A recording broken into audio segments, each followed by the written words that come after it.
pemirsa, selamat datang kembali lagi di Hidup Sehat bersama Dama TV dan juga saya Gibi Garneta. Nah, kali ini saya berada di sebuah konsep yang baru di Hidup Sehat pemirsa. Kalau biasanya kita mengambil konsep indoor, kali ini kita sedang ada di outdoor dan berada di Taman Hutan Kota yang ada di Jalan Indragiri.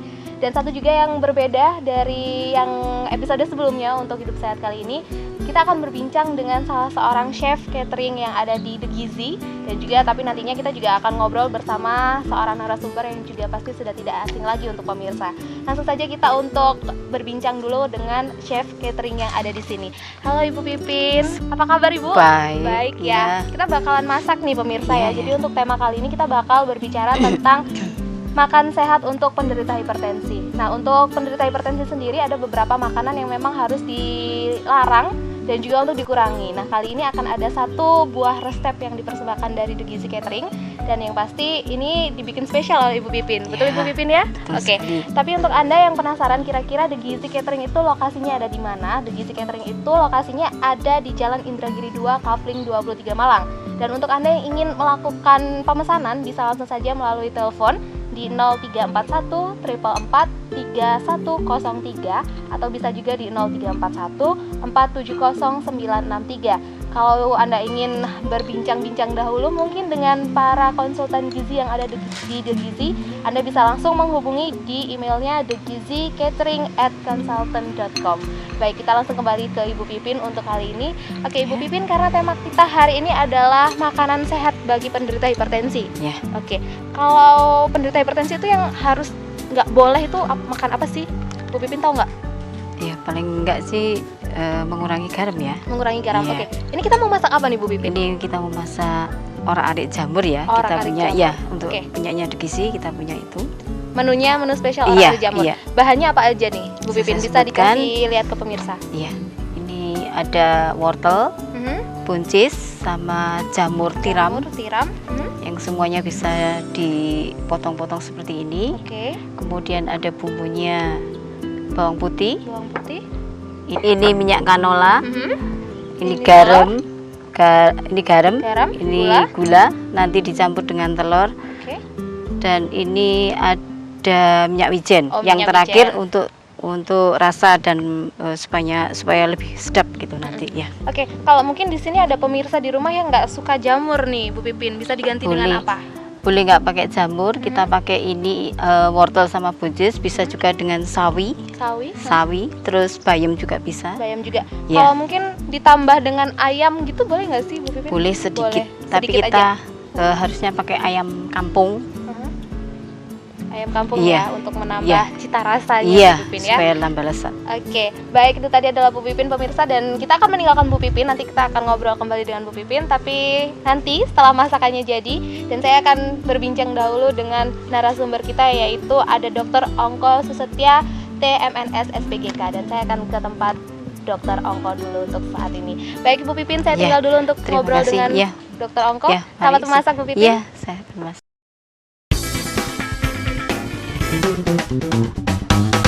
Baik pemirsa, seperti yang sudah saya janjikan tadi bahwa akan ada seorang narasumber dan beliau adalah Dr. Ongko.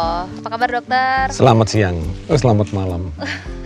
Ya, Ini baik. kita ada di konsep yang beda dokter ya. Kalau biasanya kita indoor, kali ini kita outdoor. Lebih seger, lebih sejuk dokter ya? Ya, udara terbuka lebih banyak oksigen ya. Oke, lebih cerah nih dokter kayaknya sih hari ini. Betul, ya. Oke, dan tapi untuk hari ini kita bakal membahas tentang makanan sehat untuk penderita hipertensi dokter. Ya, makanan untuk penderita hipertensi. Ya. Kita akan mengawali perbincangan kita bersama Dr. Ongko pemirsa, dan masih banyak mungkin yang masih bingung untuk pemirsa di rumah tentang penyakit hipertensi itu sendiri. Kadang kalau kita nggak periksa darah dokter, kita nggak akan sadar kalau kita itu terkena yang namanya hipertensi. Dan sebenarnya untuk pengertian penyakit tekanan darah tinggi itu apa dokter?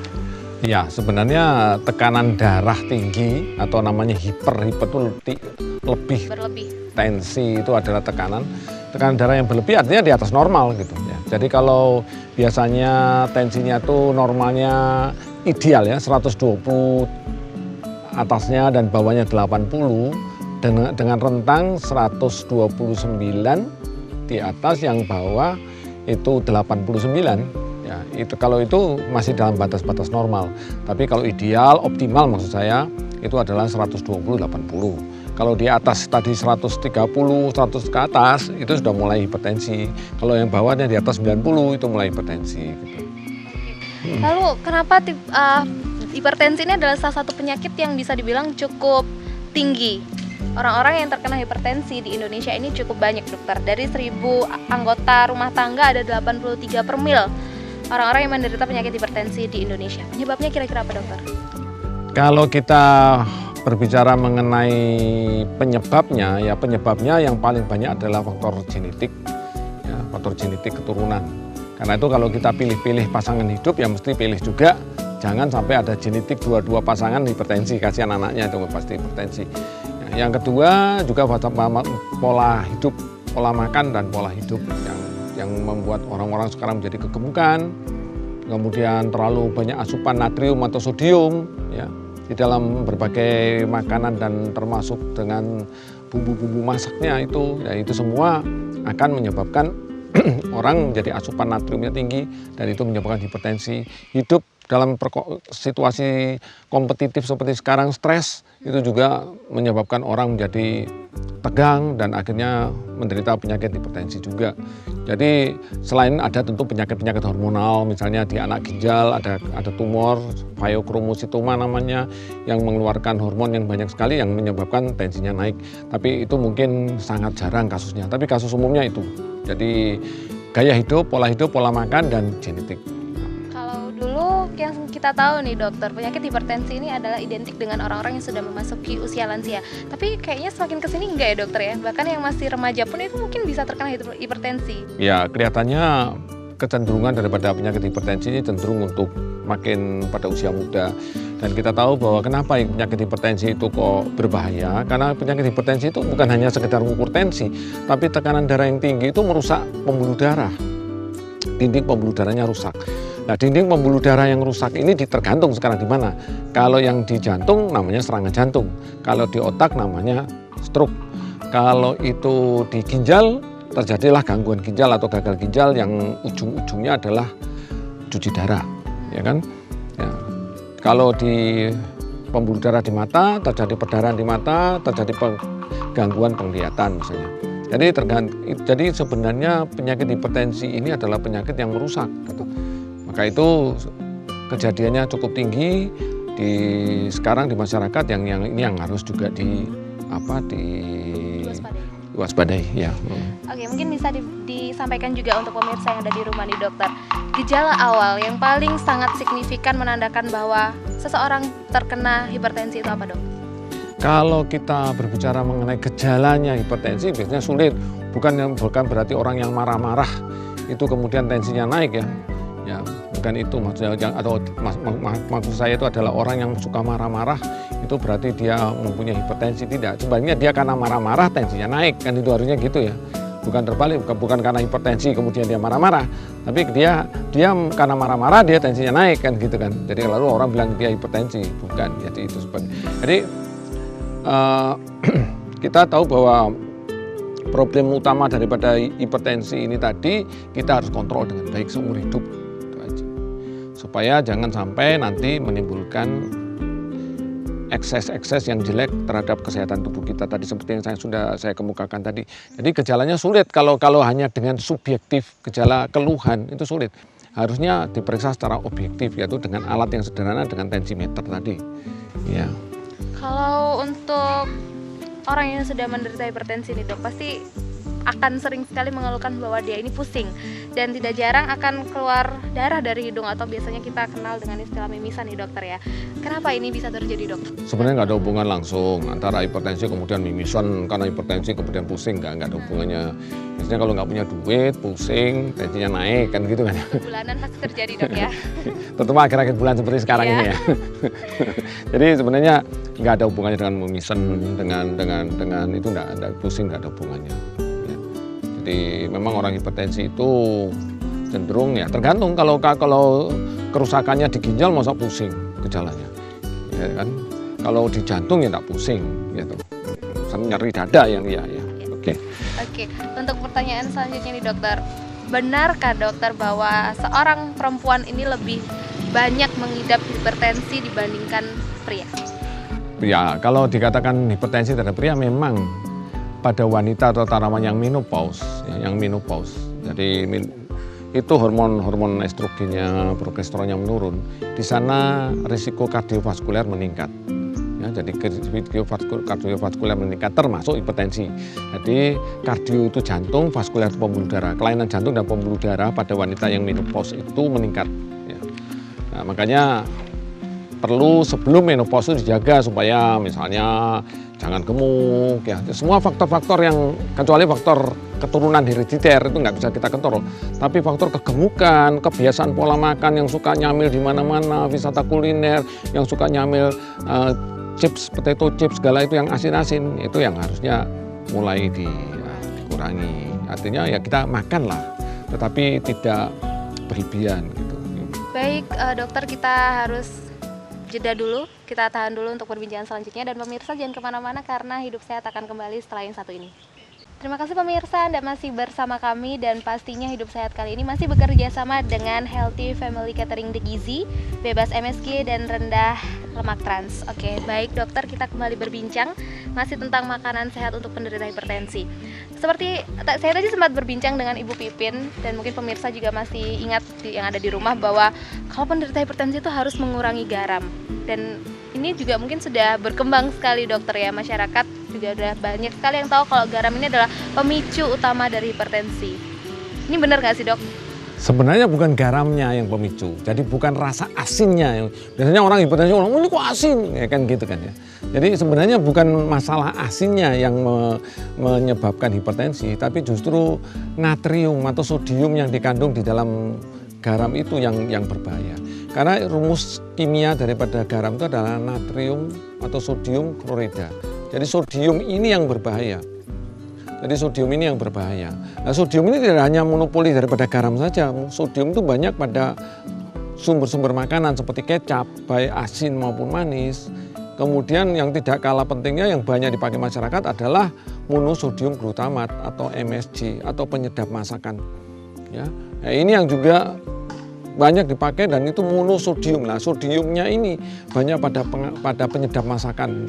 Yang tidak disadari, tidak asin rasanya, malah enak, gurih, disantap makin banyak, lah itu yang malah berbahaya dok. Iya. Mungkin ini bukan dok untuk garam dan juga MSG. Oh ya, ini hanya contoh-contoh daripada sumber-sumber daripada natrium. Kecap manis, walaupun istilahnya manis, tetapi sebenarnya dia mengandung natrium cukup tinggi. Jadi makanya saya katakan jangan patokannya asin, punya asin. Oh tidak asin jadi nggak apa-apa, saya nggak apa-apa. Nanti dulu kalau tidak asin tapi banyak kecap manisnya, kita perlu hati-hati, ya kan? Ya, ini tentu yang sudah dari kecap asin. Jelas kalau ini sudah penderita hipertensi sudah tahu bahwa ini soal. Tapi MSG, ini yang biasa untuk bumbu campuran daripada masakan, dan kemudian bukan hanya MSG aja, dalam bumbu-bumbu masak yang udah jadi tinggal masukkan aja itu banyak mengandung MSG ini. Dan MSG ini dipakai banyak sekali dalam sehari-hari, apalagi kita kuliner, wisata kuliner, itu konsumsi MSG cukup tinggi. Dan ini S-nya ini adalah sodium. Sodium itu adalah natrium tadi, yang menyebabkan, sodium itu menyebabkan kalau dimakan masuk ke dalam pembuluh darah, dia akan menahan cairan. Sodium ini akan menahan cairan sehingga tekanan di dalam pembuluh darah karena cairannya banyak, maka tekanannya akan menjadi lebih tinggi. Jadi makanya orang hipertensi disarankan mengurangi konsumsi garam. Gitu. Mengurangi konsumsi garam. Garam dan sodium. Bukan hanya garam saja, tapi kecap manis, asin, MSG, ya. Dan garam ya pasti kalau garam mereka udah tahu, banyak pada umumnya tahu. Dan kalau tadi dokter bilang mengurangi konsumsi garam, idealnya dok, ini berapa sendok sih dok untuk sehari-hari digunakan, atau ada takaran mungkin berapa konsumsi garam yang harus diperhatikan? Kalau untuk orang Jawa Timur yang suka asin, maka takaran bahwa batasan garam yang harus batasan maksimum yang harus dikonsumsi itu adalah hanya 1 sendok teh sehari. Sehari dokter. Jadi bukan sekali makan, tapi sehari 1 sendok teh. Itu untuk orang Jawa Timur mungkin kurang ya kurang asin ya. Ya, tapi itulah sebenarnya batas yang sudah disepakati secara internasional. Tidak boleh lebih daripada 1 sendok teh per hari. Oke, dan selain dalam keadaan seseorang mengidap penyakit hipertensi. Pada keadaan apa lagi dok kira-kira untuk konsumsi natrium ini harus dikurangi? Baik. Jadi natrium atau sodium ya, ini MSG segalanya, kecap-kecap ini semua harus dikurangi kalau kita satu bengkak, katakan mengalami bengkak, misalnya kakinya bengkak karena jantungnya lemah, ya, kakinya bengkak karena hatinya terganggu, ya, sehingga terjadi pembengkakan. Kemudian penyakit jantung, di mana gagal jantung, jadi napasnya sesak karena ada cairan di paru-paru, itu semua ini harus dikurangi. Karena kalau nggak gitu tambah sesek dia, tambah bengkak kakinya. Jadi semua yang udim-udim itu harus dibengkak. Bengkak itu namanya udim ya bahasa kedokterannya. Nah, udim itu harus dikurangi, termasuk wanita yang hamil kemudian kakinya membengkak ya. Walaupun penyebabnya tidak hanya karena garam saja, penyebabnya banyak, hormonal dan sebagainya. Tetapi salah satunya adalah garam ini. Makanya dianjurkan dikurangi, dibatasi, bukan tidak boleh, tetapi dibatasi. Karena kita juga perlu garam sih. Keringat kita itu banyak mengeluarkan garam, katanya asin kan. Jadi kalau tidak diganti kita jadi lemes karena kekurangan garam. Ya. Tapi dok ya, ini beberapa bahan yang ada di depan nih pemirsa, mulai dari kecap manis, kecap asin, MSG sampai garam, ini kan bumbu-bumbu dapur nih dok. Nah kalau orang yang sudah terbiasa dengan rasa-rasa yang asin atau dengan penyedap yang cukup banyak, ini pasti kalau dikurangi lidahnya kan sangat sensitif dan ngerasa aduh makanannya nggak enak nih. Mungkin ada cara atau tips dan trik dari dokter untuk mensiasati yang seperti ini nih dok? Ya artinya begini, suatu kebiasaan bisa dirubah. Prinsip dasarnya bisa dirubah, tetapi harus melalui masa transisi. Jadi ini kebiasaan lama, ini kebiasaan baru, ini ada masa transisi. Nah masa transisi nggak enak. Pertanyaannya menjadi, apakah mau melewati masa transisi yang tidak enak? Dari biasanya asin, sekarang menjadi hambar, sedikit hambar. Ini kan malah melalui masa transisi hambar. Lama-lama hambar. Itu sudah terbiasa hambar, dia tidak begitu makan yang asin yang tadinya semula ini, dia bilang, ini asin sekali. Karena dia sudah terbiasa dengan hambar. Jadi itu hanya soal latihan, soal kemauan, kesadaran, ya, motivasi. Asin itu hanya 10 cm, nikmat itu hanya 10 cm. Ya, kenapa kita hanya memperdebatkan 10 cm ini, tidak memikirkan keseluruhan gitu loh. Ya makanan yang tidak enak itu kan istilahnya hanya 10 cm ini. Setelah ditelan semuanya jadi nggak ada masalah lagi kan, itu masalahnya. Jadi kita perlu perhatikan itu tadi. Hanya untuk masalah pembiasaan dokter ya? Sebenarnya ya merubah kebiasaan tuh, polanya dirubah. Pola makannya dirubah supaya tidak biasa makan yang asin-asin. Karena juga ini juga banyak, sodium ini juga banyak pada makanan kalengan.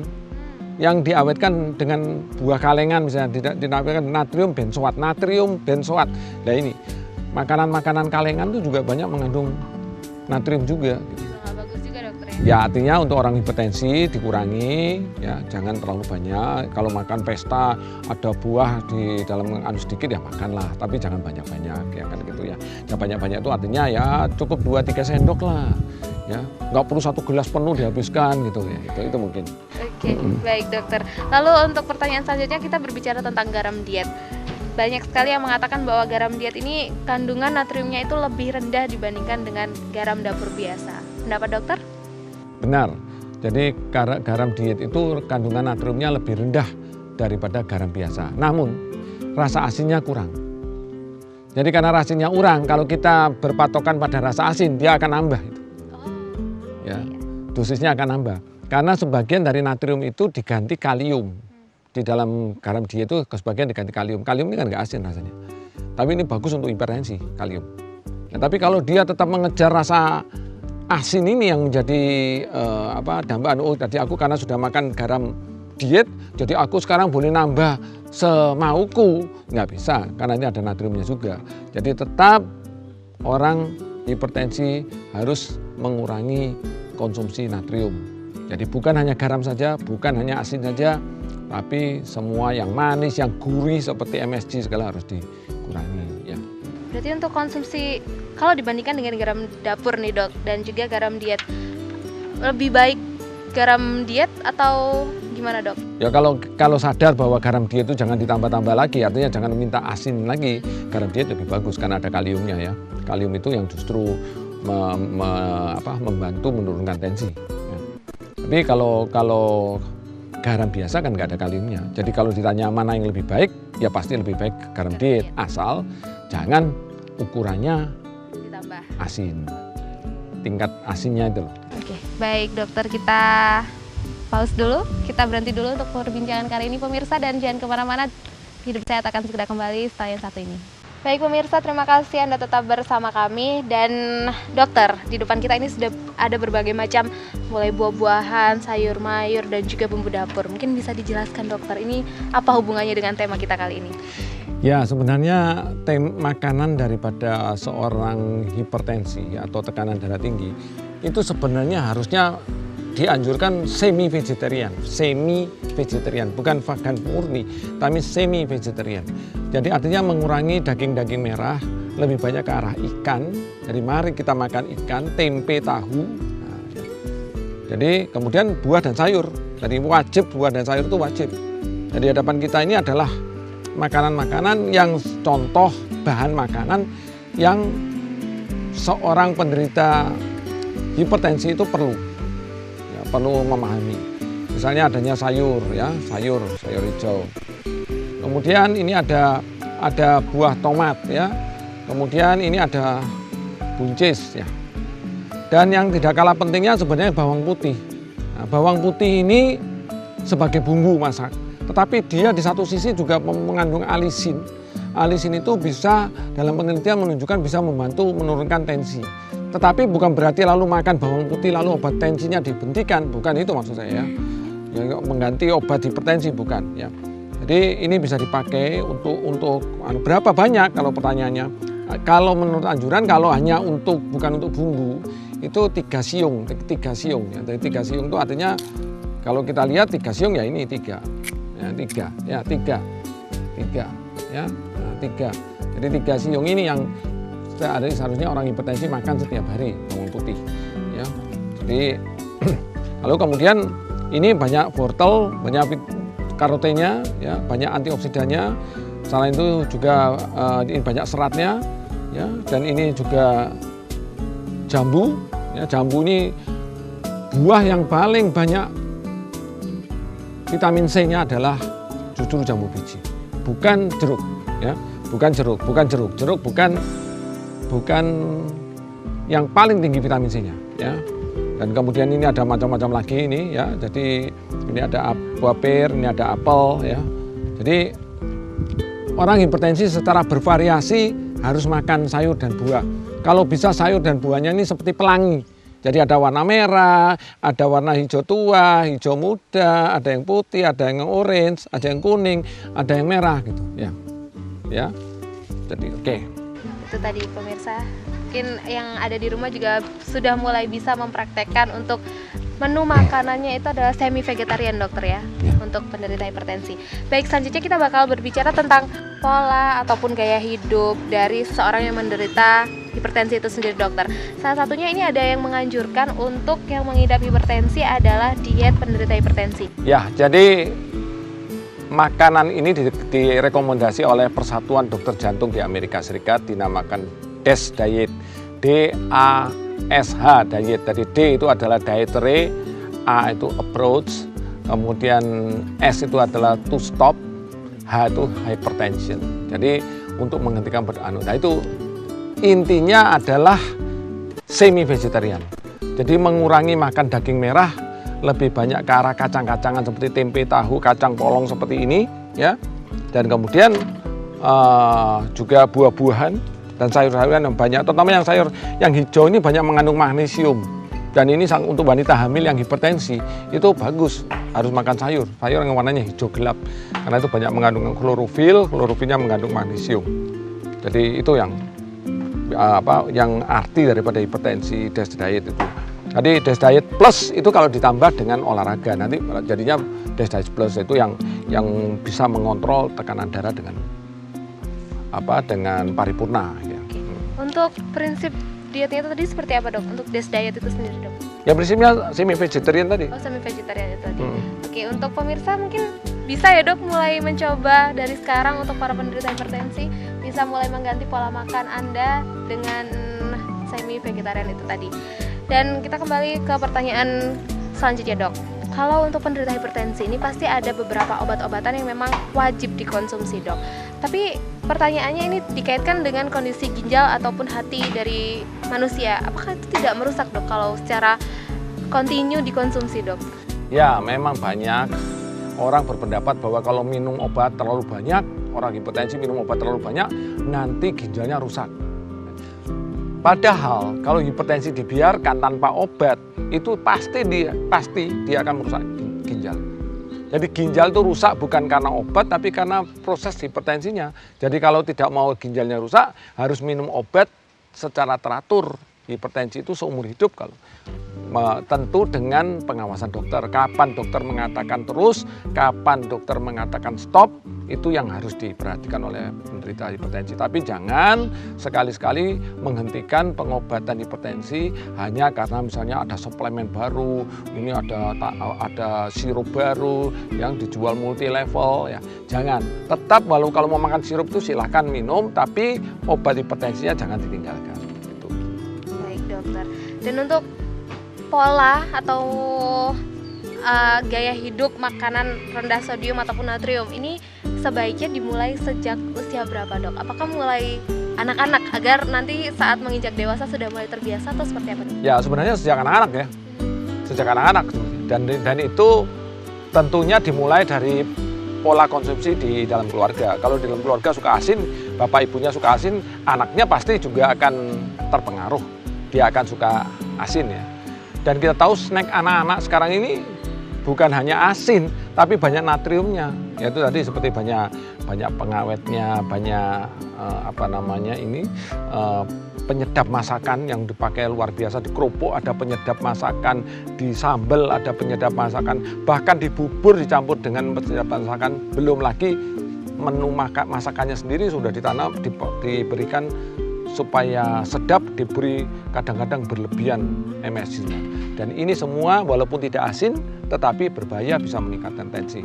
Makanya sebenarnya kalau saya selalu menganjurkan, ya maaf, kalau mencari istri harus mencari istri yang bisa masak, ya. Karena itu supaya aman, keluarga itu aman. Jadi artinya istri akan tahu masak, dia akan milih ini yang baik untuk keluargaku, ini meskipun enak tapi tidak baik, oke, saya akan modifikasi sehingga menjadi enak tapi bisa dikonsumsi oleh keluarga saya dengan aman. Itu sebenarnya. Jadi bisa dilihat di sini peran keluarga itu sangat besar, dokter ya. Sangat besar, makanya tuh kebiasaan memanjakan anak-anak dengan delivery order ya, kemudian minta makanan fast food itu juga perlu dipertimbangkan. Bukan berarti tidak boleh makan fast food, tidak. Tetapi jangan makanan fast food itu menjadi makanan dambaan. Ya. Makanan fast food itu hanya ya untuk malam akhir minggu satu kali cukup. Jangan sampai anaknya nggak suka makan, oh delivery order, halo saya tolong dikirim. Nah itu yang nggak benar kalau menurut saya. Ya. Oke, baik dokter. Dan kita berbicara tentang buah-buahan lagi nih, Dok. Ini tadi ada beberapa buah-buahan yang memang bisa dikonsumsi atau dianjurkan. Apakah untuk penderita hipertensi ini ada buah yang dilarang, Dok? Dengar-dengar sih ada, Dok. Sebenarnya buah yang dilarang sebenarnya kalau durian kata orang ya toh. Iya. Durian kata orang buat hipertensi. Sebenarnya yang nggak hipertensi, durian nggak buat hipertensi sih sebenarnya. Ya nggak buat hipertensi. Yang buat hipertensi itu enaknya itu loh, buat hipertensi. Ya. Saking enaknya telep-telep lupa ya makan berapa buah ya, itu kadang-kadang hipertensinya itu tadi terlalu kenyang ya tapi kalau itu di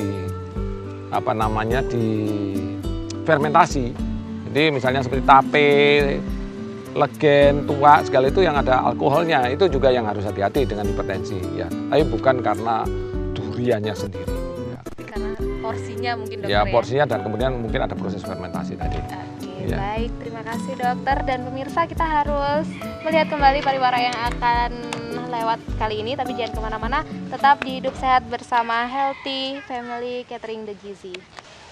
Halo Ibu Pipin, saya kembali lagi bersama Ibu Pipin, pemirsa. Dan seperti yang sudah terlihat ini, Bu Pipin sudah mulai mengolah untuk orang-arik jamurnya nih pemirsa. Sayurnya udah mulai masuk. Oke. Apa aja nih Bu Pipin yang udah dimasukin tadi kira-kira? Tadi kan saya pertama, saya tumis bawangnya sampai harum, terus saya masukin sayur-sayurnya yang 3 tadi. Setelah agak layu gini, bolehlah kita masukkan. Apa nih Bu Pipin yang mulai dimasukkan? Ini. Mungkin bisa Gibi bantu ya? Boleh, untuk dimasukin telurnya. aja telurnya, nggak Semoga apa-apa. rasanya nggak beda. Semua Mbak Gebi, Semua semua aja ya. Sampai Sampai semuanya kelihatan, nyampur. iya, Hmm. nyampur, kelihatan ayu gitu seperti Mbak Gebi ya. Oh, terima kasih. Oke. Bu Pipin ini bisa aja. Lalu setelah itu apa lagi Bu Pipin yang Ini setelah dimasukkan? ini telurnya kelihatan ayu, semuanya dirasain, rasanya sudah sedap. Nah, untuk menambah aroma yang lebih sedap lagi, boleh dimasukkan Minyak wijen. minyak wijen Minyak yang wijen terakhir. pemirsa ya. Oke, ya. Oke, Nah, semuanya. ya. Oke, karena ini tadi kita berbicara tentang makanan sehat untuk penderita Ya. hipertensi. Karena Ya, tadi Mbak Devi. bersama narasumber yaitu Dokter Ongko itu dianjurkan untuk konsumsi garam dalam sehari ini cukup 1 sendok teh. Teh, ya. Bener Bu Pipin ya. Iya, Ini iya. tadi lebih atau enggak nih Bu Pipin untuk pemberian garamnya? Ya, secukupnya ya, sesuai dengan proporsi sayur seperti ini. Jangan terlalu asin tapi sudah sedap rasanya gitu. Yang penting ada rasanya Iya, aja ya iya. Bu Pipin ya. Berasa. Oke. Mungkin ada tips dan juga trik yang akan Ibu Pipin sampaikan kepada pemirsa di rumah saat membuat orak-arik jamur, salah satu menu dari The Gizi. Iya, Ya, apa Boleh. tuh Ibu Pipin? Bisa Yang- dibagi nih dikit-dikit. boleh. Yang pertama itu kita harus masak dengan api kecil ya Mbak Gebi ya. Kenapa Apinya api kecil? kalau api kecil itu makanan tidak jadi gosong, vitamin tetap bisa kita rasakan. Terus yang kedua, sayur jangan sampai terlalu mateng.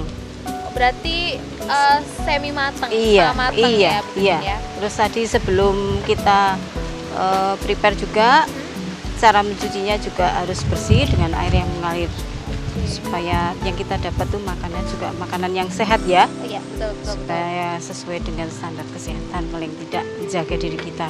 Jaga Iya. dan juga keluarga Bu Pipin ya Iya, pasti ya. iya. Berarti untuk pemirsa yang ada di rumah kita singgung kembali tentang penggunaan api kecil saat memasak Iya. agar vitamin yang ada di sayur-sayuran yang diolah ini masih tetap ada ya. Iya. Oke, apa lagi nih Bu yang mungkin bisa saya bantu? Boleh kalau Mbak Gebi mau Oke. monggo, nggak apa-apa. Aduh, Sebentar semoga- lagi, kira-kira sebentar aja. Ini sudah kelihatan ayu dan nanti boleh dicicipi. Mungkin untuk Mbak Gebi. Oh, Ibu ini bisa aja tahu ya kalau berkatnya belum makan. Ini jangan sampai gosong ya Iya. pemirsa ya agar rasanya itu tetap masih ada dan warnanya juga masih cerah. Iya, Kurang begitu iya, ya Bu paling Pipin tidak ya. Masih cantik Masih lah ya. seger ya, kayak Mbak Seger. Gebi tadi ya yang Bu Oke. Pipin bilang. Kalau Bu Pipin sih sudah ibu-ibu. paling Sudah tidak. ibu-ibu. Iya. Saya calon ibu-ibu Bu ya. Boleh, saya doakan supaya bisa jadi ibu yang baik ya. Benar sekali. Ini Ini kayaknya kelihatannya udah sudah ya ya. Bu Pipin ya. Ya, oke, saya Oke. matikan. Matikan dulu. Nah, Mungkin sekarang bisa kita taruh di piring. ya, Dan inilah pemirsa sudah jadi dan bisa Anda lihat langsung untuk orak-arik jamur ala The Gizi. Ini pasti udah dijamin sehat, sehat, Bu Pipin bersih. ya, bersih dan yang paling penting itu emang kebersihan nih pemirsa. Ya. Dan ini udah kelihatan sudah ditata dengan secantik ini. Makanan sederhana tapi memenuhi standar kesehatan dan gizi ya. Oke, makanan sederhana tapi memenuhi standar kesehatan dan juga gizi. Gizi.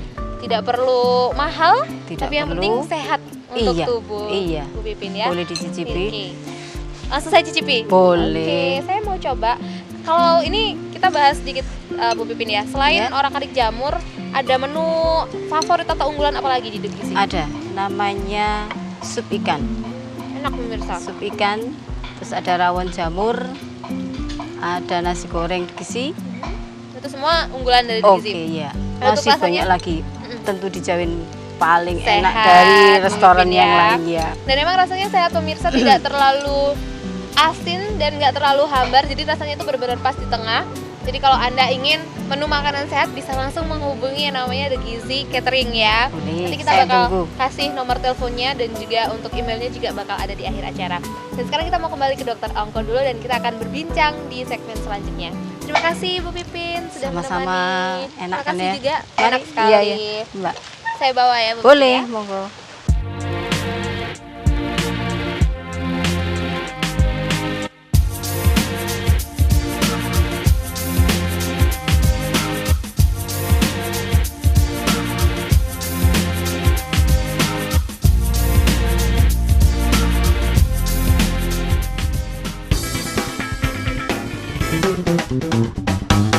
Nah, sekarang saya sudah bersama Dokter Ongko kembali nih, dokter. Saya tadi udah coba salah satu menu unggulan dari The Gizi Catering ya. Ini adalah orang-ari jamur, enak loh dokter. Oh gitu? Iya. Kamu jangan banyak-banyak dong. Makanya ini tadi katanya buat presenternya loh dokter ini ya. Saya taruh di sini aja pemirsa. Dan kita mau ngomongin tentang tadi ada beberapa bumbu yang memang harus patut kita tanyakan dan kita bahas di segmen ini dokter. Kenapa yang dipilih adalah jamur dokter untuk membuat menu orang-ari gini? Ya, salah satu alasan jamur itu adalah dia tanaman ya. Karena tanaman dia tidak ada kolesterolnya. Ya toh. Yang kedua, dia banyak seratnya. Ya toh. Baik untuk penderita jantung, untuk hipertensi, serat itu bagus. Penderita diabetes juga bagus. Yang ketiga, tidak kalah pentingnya, jamur itu membuat rasa tuh masakan tuh menjadi enak. Ya. Jadi jamur itu mempunyai suatu cita rasa sendiri yang membuat makanan tuh menjadi aroma yang khas. Nah, itu. Ya untuk mereka yang tahu seni memasak, mestinya meletakkan jamur itu sebagai penyedap masakan. Dan berarti ini tadi kan di dalamnya dicampur yang namanya kecap dokter. Berarti untuk dalam jumlah yang masih terbatas, kecap itu masih baik untuk dikonsumsi?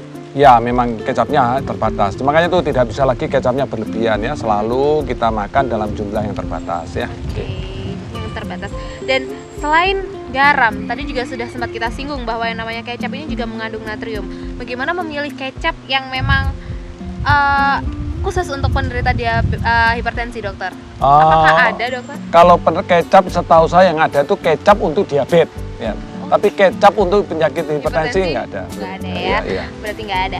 Oke, dan apakah memang makanan penderita hipertensi ini perlu untuk mengurangi daging, dokter? Ya, kenapa, daging merah itu harus dikurangi karena pertama dia mengandung kolesterolnya lumayan tinggi ya. Dan kita tahu dia merusak dinding pembuluh darah. Pembuluh hipertensi sudah merusak pembuluh darah. Ditambah kalau kolesterolnya tinggi, dia menambah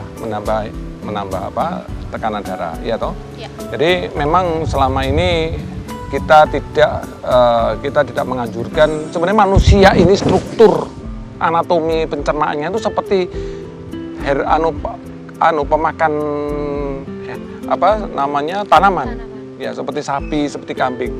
Strukturnya seperti itu, bukan seperti anjing, seperti pemakan daging.